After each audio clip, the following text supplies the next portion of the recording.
Today is September 28, 2021. There are 4 Filipino crews for Pongchun 166. And these are the contract signed for Pongchun 166. Castañeda Roland Agruda.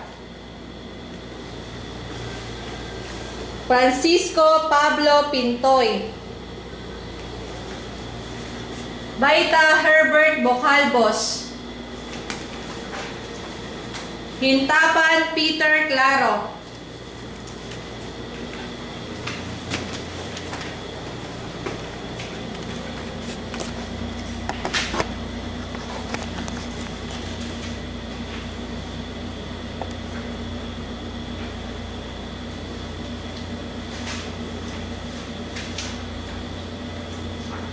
Maligayang pagdating sa bawat isa at sa inyong pagiging bahagi ng industriyang pangingisda sa tayo. Sakop ng trabaho ng mga barko, mangingisda ang tatlong malaking karagatan. Madaming pagkahamon sa trabaho pangingisda upang matiyak ang inyong kaligtasan at pagbutihan sa trabaho. Alamin ang ating mga karapatan. Kapag pasya mo magtrabaho bilang mangingisda, magpipirma ka ng kontrata sa trabaho sa iyong amo sa Taiwan at pipirma ka rin ng kontrata ng servisyo sa Taiwan broker. Kasama rito ang panahon ng kontrata, ang trabahong gagawin, sahod, insurance, gastos sa transportasyon, oras ng pahinga, labor protection, sakit at aksidente, servisyo ng broker, utang, pananagutan, paglagat sa kontrata, paglutas sa problema at iba pa. Sumusunod ang paliwanag sa bawat isa. Una, panahon ng kontrata. Kapag ikaw ang pipirma, tingnan mabuti ang kontrata. Dapat malinaw na nakasulat ang taon, buwan, at petsa. Kapag lumampas dito ang panahon ng operasyon ng barko, automatic na pahahabain ang panahon ng kontrata hanggang matapos ang paglaot ng barko. Sa pagtapos ng kontrata, kung pumayag ka ng amo mo ituloy ang kontrata, kailangan pumirma ng bagong kontrata ang dalawang panig. Pangalawa, ang trabahong gagawin. Garantiya ng kontrata ang sakop ng iyong trabaho at kung sa aling barko ka magtatrabaho.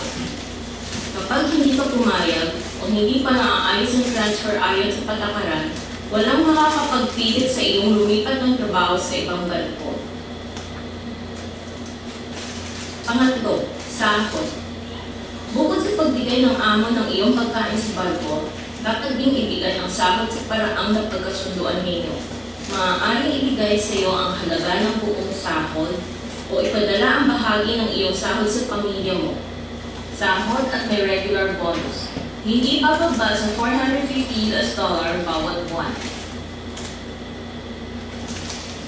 Sa tuwing tatanggap ng sahod o bonus mula sa amo, pirmahan at lagyan ng thumb mark ang papel upang mapangalagaan ang ating karapatan. Pang-apat, insurance. Dapat kang mabigyan ng insurance sa aksidente, paggagamot, at pagkamatay. Hindi dapat bumaba sa 1 milyong NT ang sakop ng insurance sa pagkamatay. May katumbas na halos 32,000 US dollar. Pang-lima, gastos transportasyon. Tuwing pipirma, tandaan at alamin sa amo kung kanino ang gasto sa transportasyon mula sa pinanggalingang bansa hanggang makarating sa barko. Pagkatapos ang kontrata, amo ang dapat sumagot sa ticket mong pauwi. Ngunit, kapag ikaw ay lumabag sa batas at napauwi ka o napaaga ang pagtapos mo sa kontrata dahil sa sariling dahilan, babayaran mo ang sarili mong ticket pauwi. Pang-anim, oras ng pahinga. Ayon sa patakaran, hindi dapat bumaba sa 10 oras ang pahinga sa isang araw. Ngunit dahil kakaiba ang trabaho ng mangingisda, o dahil sa pangangailangan ng barko, tauhan o nahuling isda at kakayanin ng katawan mo, matapos mapagkasunduan ng amo o kapitan, maaaring habaan ang oras ng trabaho at palitan ng ibang araw ng pahinga. Pang-ito, labor protection. Upang mapangalagaan ang iyong kaligtasan sa trabaho, dapat tiyakin ng amo na na may sapat at mahusay na kagamitang pangligtas sa barko, tulad ng lifeboat, life vest, salbabida, at iba pa. Sa pagsasatupad ng trabaho, magbibigay ang amo ng mga kagamitang kinakailangan sa trabaho, tulad ng bota, guantes, damit na panglamig, at iba pa. Pangulo, sakit at aksidente. Kapag nasugatan ka o nagkasakit, dapat dalahin ka ng amo at magpagamot. Lalo na kung nasugatan o nagkasakit dahil sa trabaho, dapat bayaran ng amo ang gastos sa paggagamot. Kung sakaling hindi ka mapagaling agad o magpakamatay, ikaw at ang iyong mga pag-aari ay ibibigay sa nakatandang tao. Amo ang sasagot sa gastos sa pagpapauwi sa iyo. Makikipag-ugnay ang broker sa pamilya mo. Aayusin ang iyong mga dokumento at babayaran ng insurance. Ngunit kung hindi dahil sa trabaho ang iyong sugat o sakit at hindi ka makakapagtrabaho sa madaling panahon, maaaring walang bayaran ng amo at mapaagang makansela ang iyong kontrata. Pang-siyam, serbisyo ng broker. Mga serbisyong bigay ng broker. Ayusin ang mga dokumentong kailangan sa trabaho sa barko sa Taiwan. Paghatid sa lugar ng trabaho at pagsundo sa pagtapos ng kontrata. Tulungan kang makiusap sa amo. Dapat din sabihin sa iyo ng broker ang mga patakaran sa trabaho at pamumuhay. Pa-schedule ng medical examen sa ospital, pagsaling, at pagsangguni. Dapat mong tandaan ang emergency telepono ng broker agency para masabi agad ang iyong problema.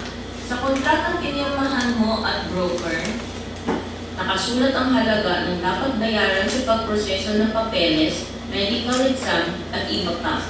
Hindi dapat maningil ang halagang hindi nakasulat sa kontrata. Pang-10, utang. Kapag kailangan mong mangutang sa amo o sa broker o humingi ng tulong na bayaran muna nila, dapat isulat sa papel ang taong pinagkakautangan, ang halaga at paraan ng pagbayad. Iyakin mo ang sarili bago pirmahan at lagyan ng thumb mark. Hindi maaaring lumabag ang sinuman sa pagkasundoang paraan ng pagbayad at hindi maaaring kaltasin sa sahod ang anumang pagmulta o penalty. Pang-11, kakaibang pangangailangan. Kung dahil sa relisyon o paugalian at may mga bawal o kakaibang pangangailangan, sabihin agad sa amo, broker at kapitan. Pang-12, pananagutan. Itupad ang kontrata at sumunod sa batas. Sumunod sa utos ng amo at kapitan. Huwag dating ang kasama at huwag makipag-away. Huwag maninira ng gamit at iwanan ang trabaho. Hindi sumama sa paglaot at iba pa. Bawal ang baril, bala at armas. Upang madaling maiayos ng broker ang iyong mga dokumento, dapat magbigay ng tamang impormasyon. Kung dahil hindi tama ang impormasyon, at nagkaroon ng problema sa iyong pag-alis, sarili mo iyong pananagutan. Pang-13, paglabag sa kontrata. Kapag nais mo agahan ang pagtapos sa kontrata, dapat bigyan ng abiso ang amo o broker. Kapag napaaga ang pagtapos ng kontrata o lumabag sa pananagutan, nagdulot ng pinsala sa amo o broker, maliban kung may dahilan kang hindi mo kayang pigilan, kung hindi, dapat mo sagutin ang kompensasyon. Ganoon din, kung pinaaga ng amo o broker ang pagtapos ng kontrata at nagdulot ng pinsala sa iyo, kailangan nilang sagutin.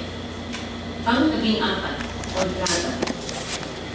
Dapat magbigay ang amo at broker ng sapat na oras upang basahin mo ang nilalaman ng kontrata.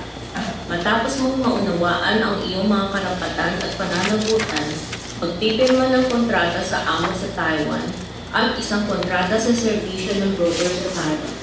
Tandaan, dapat may kopya pa nitong mga kontrata. Nais namin magkaroon ka ng ligtas at maayos na trabaho. Kapag nagkaroon ka ng anumang paglabag sa karapatan sa trabaho, hindi pagkakaintindihan o pagmaltrato sa trabaho, huwag patagalin at i-report agad. Kapag nasa Taiwan, tumawag sa 1955. Kapag nasa labas ng Taiwan, tumawag sa +8862-8073-3141 o magreklamo sa TECO, observer o investigador o maaari sa pagbalik ng barko sa Taiwan, magsabi sa bumibisitang opisyal. Nais ng Fisheries Agency, masayang lumaot at payapang umuwi ang bawat isa nating kasama.